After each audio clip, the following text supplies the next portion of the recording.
एक समय की बात है। एक गांव में एक गरीब बुढ़िया रहती थी। वह पूरी तरह से अकेले रहा करती थी। उसका कोई भी नहीं था, ना बाल बच्चे ना कोई रिश्तेदार। सुबह शाम लोगों के छोटे मोटे काम किया करती थी, जिसके बदले लोग उसको पैसे, अनाज या खाने पीने का सामान दे दिया करते थे, जिसको खा पीकर वह अपना जीवन बिताया करती थी। वह अपने जीवन में पूरी तरह से संतुष्ट थी। उसे भगवान से किसी प्रकार का कोई गिला भी नहीं था। दूसरों के सामान के कारण बुढ़िया का घर पूरी तरह से सामानों से भरा हुआ था। एक बार की बात है, वे अपने घर को खोलकर घर के सामान को धूप दिखा रही थी। समय वहां से दो चोर जा रहे थे। जब उन्होंने देखा कि बुढ़िया के घर में तरह तरह का सामान भरा हुआ है, तो उन्हें बड़ा लालच आया और वे सोचने लगे कि इस घर में तो बुढ़िया अकेली रहती है, क्यों ना हम आकर इसके घर को ही साफ कर दें। माना कि सामान पुराना है, लेकिन कुछ तो पैसा मिलेगा और यह बुढ़िया अकेली हमारा कुछ बिगाड़ भी नहीं पाएगी। चोरों ने बुढ़िया के घर को अच्छी तरह से देख लिया और समझ लिया कि उन्हें किस तरह से बुढ़िया के घर की सफाई करनी है। उसके बाद चोर अपने घर वापस चले गए। बुढ़िया बेचारी को सपने में भी यह ख्याल नहीं आया कि उसके घर में भी कभी चोरी हो सकती है, क्योंकि उसके घर में तो खुद के उसके कपड़े तक उसके नहीं थे।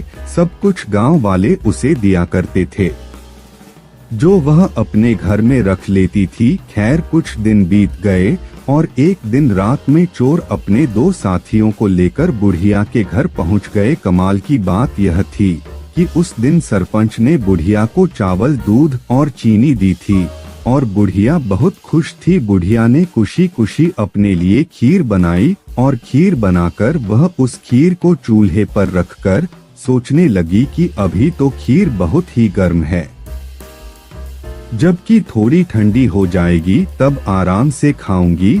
और अपने बिस्तर पर लेट गई और खीर के ठंडा होने का इंतजार करने लगी। लेटे लेटे उसे नींद आ गई और वे सो गई और जोर जोर से खर्राटे लेने लगी।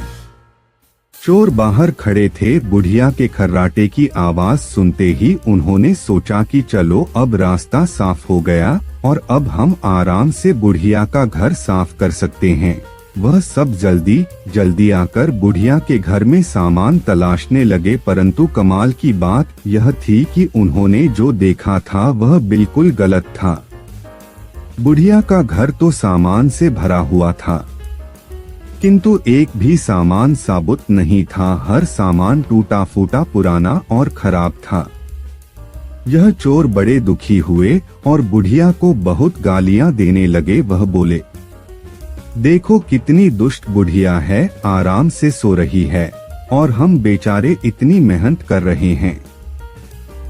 तभी दूसरे चोर की नजर चूल्हे पर रखी खीर पड़ी। गरम गरम खीर को देखकर चोर ने कहा, चलो बुढ़िया के घर कुछ और नहीं मिला तो कम से कम खीर तो है, और वह उसको खाने लगे। जब वह खीर खाकर जाने लगे तो उन्होंने थोड़ी सी खीर बुढ़िया के लिए छोड़ दी, किंतु जब उन्होंने बुढ़िया की तरफ देखा तो उसका हाथ खुला हुआ था, जैसे वह कुछ मांग रही हो। साथ ही उसका मुंह भी खुला हुआ था, जिसे देखकर चोरों ने सोचा कि बेचारी बुढ़िया लोगों से मांग मांग कर अपना जीवन बिता रही है, लगता है बहुत थक गई है और खाने के लिए खीर मांग रही है।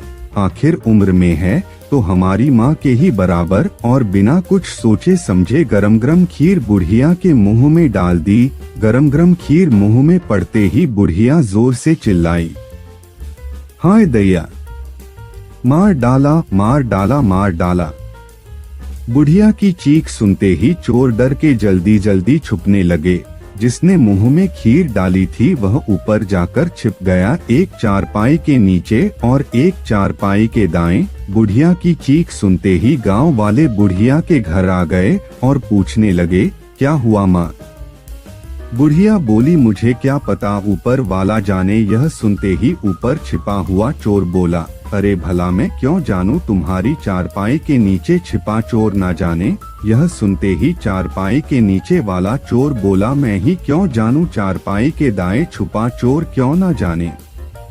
और इस तरह से तीनों चोरों ने खुद ही अपना पता गांव वालों को बता दिया और फिर गांव वालों ने उन्हें पकड़कर खूब पिटाई करी और वापस भेज दिया। उसके बाद से चोरों ने कान पकड़ लिया कि आज के बाद कभी वह चोरी कभी नहीं करेंगे। चोर चाहे जितनी भी कोशिश करे अपने आप को छुपाने की, लेकिन वह फिर भी पकड़ा जाता है। इसलिए हमें कभी चोरी नहीं करनी चाहिए और अपने बच्चों को यही सीख देनी चाहिए।